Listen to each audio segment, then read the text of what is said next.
my observation of you has been that that is exactly why you are doing what you're doing.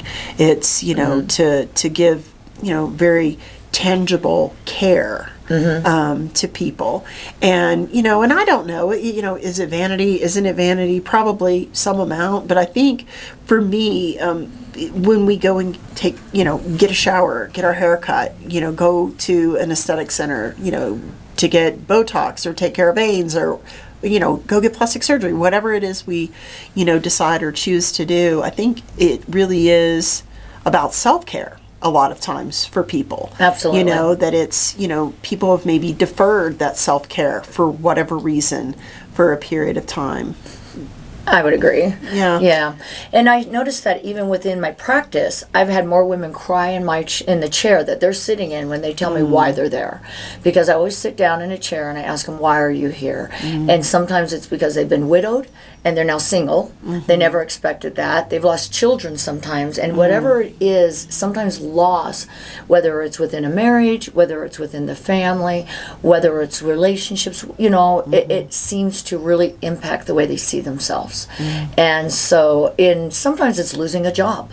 And knowing that, I'm 50 years old and I'm competing with somebody who's 25 years old, they have more, the same education, but now I'm competing against them and who's going to get this job.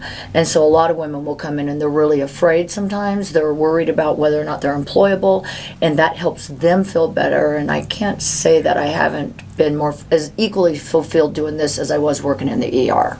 So you have been as equally fulfilled or more fulfilled? I would say probably more fulfilled. I loved them both. Right. They're just a different kind of fulfillment. You're still helping every single day, and I feel like I'm making a difference every single day in both men and women's lives. And so I'm really impressed with how many men come into my practice now as well for the same exact reasons that women were coming in.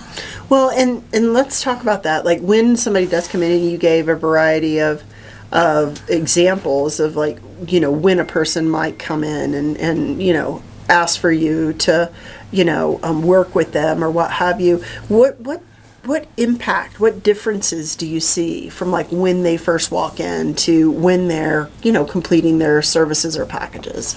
Well, I would say the biggest impact is obviously they're happier. So you're giving, and it just sounds so, I mean, for me, I really struggled with this because I was struggling with the self-care versus the physical care of a patient. And, whether or not I'm helping somebody who's had a heart attack or whether I'm helping somebody with their physical needs. And as you said, their self-care is huge, no matter at what part and place and time you're in your life. Whether you're struggling with your weight, we help with that.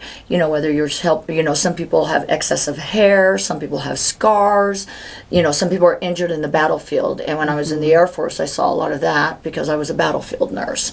And so some of the injuries that they actually went through can be fixed, and some of the scars can be, reduced. And a lot of times they feel better about themselves. And so it's the most fulfilling job I've ever done because they get to come back and see me in the ER, and they never wanted to come back and see me. We don't want to see them come back to the ER, but I love them when they come back into my practice. So it sounds like you're building relationships then with the people who come to see you now as well. Definitely. I probably have made more friends and more relationships than I've ever made in my entire life.